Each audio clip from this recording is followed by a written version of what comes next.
Anda tahu nggak, banyak persepsi yang muncul soal UHC di Sumut. Ini persepsi yang benar tentang berobat gratis pakai KTP itu. Dijelaskan oleh Wadir Rumah Sakit Haji Medan, Redisman Nasution 2091/26 di kantor Gubsu di Medan. Yuk kita simak. Pemberi layanan, ya, yang dalam hal ini tentu terikat kepada aturan-aturan, regulasi. Mohon maaf, sebenarnya kalau kami rumah sakit ini maunya jangan pakai KTP.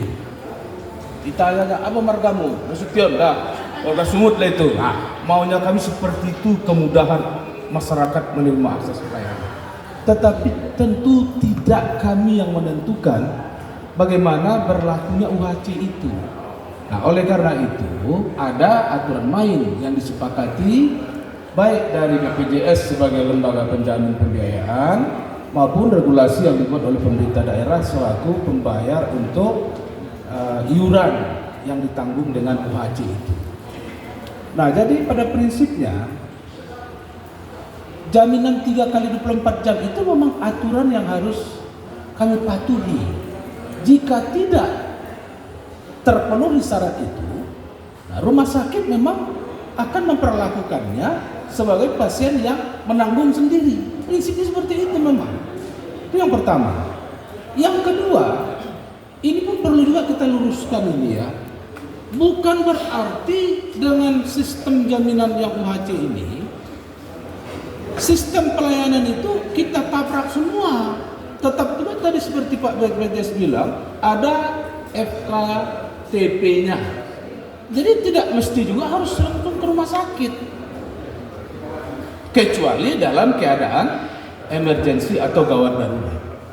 Nah, ini juga pengalaman kami di rumah sakit dengan pemberlakuan UHC ini, serta merta asumsi kita asal ada KTP datang ke rumah sakit langsung dilayani.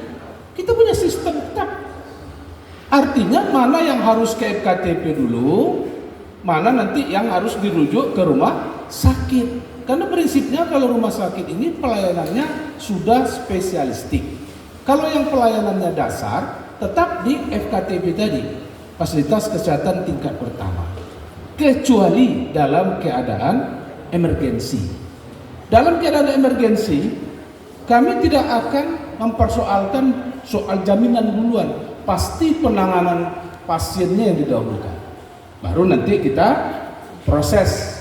Ini ada jaminannya enggak? Sudah punya BPJS belum? Tapi itu setelah penanganan pasien dilakukan oleh petugas kami. Nah, jadi kalau nanti ditanya ke rumah sakit, apakah rumah sakit tidak mendorong supaya kemudahan pelayanan itu dengan baik?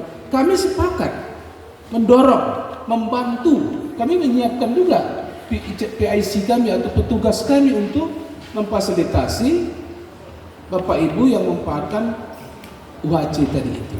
Namun final dari kejaminan itu tidak bisa ditentukan oleh rumah sakit. Kembali lagi ke PIC yang ada di Dinas Kesehatan, bahkan sampai ke BPJS, penjamin. Jadi sekali lagi Bapak Ibu Saudara sekalian, tidak bisa pihak rumah sakit langsung serta-merta. Memang sebenarnya itu bagus idenya Pak Oti tadi ya. Artinya hanya dengan KTP saja udah nggak perlu lagi ikut-ikutan ngurus masyarakat itu. Tapi mungkin saat ini belum siap kita koordinasikan semua sehingga masih ada keterlibatan keluarga orang yang sakit untuk melakukan urusan ini, urusan itu dan sebagainya. Saya bisa membayangkan yang bilang Bang Oti tadi, pokoknya ada KTP, udah sakit datang ke rumah sakit atau dikirim dari rumah kabupaten atau dari puskesmas, masuk rumah sakit, tengokkan KTP, ya nggak ada urusan-urusan apa lagi. Itulah yang mau dimulai oleh masyarakat sebenarnya. Tapi untuk sampai ke situ tentu kita perlu tahapan proses yang mungkin nggak mudah juga untuk sampai ke situ. Hanya dengan menyerahkan KTP atau KK. Ya. Karena nanti ada lagi validasinya. KK-nya nggak terkoneksi dengan Dukcapil.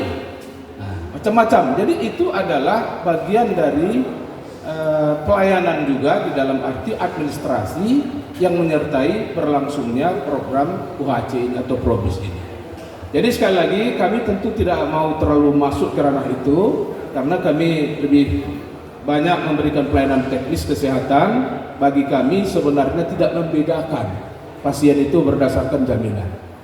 Prinsipnya kalau datang ke rumah sakit, ya tentu kita berikan pelayanan yang dibutuhkan oleh pasien atau masyarakat. Sementara itu Pak Perman dulu ya. Terima kasih Pak.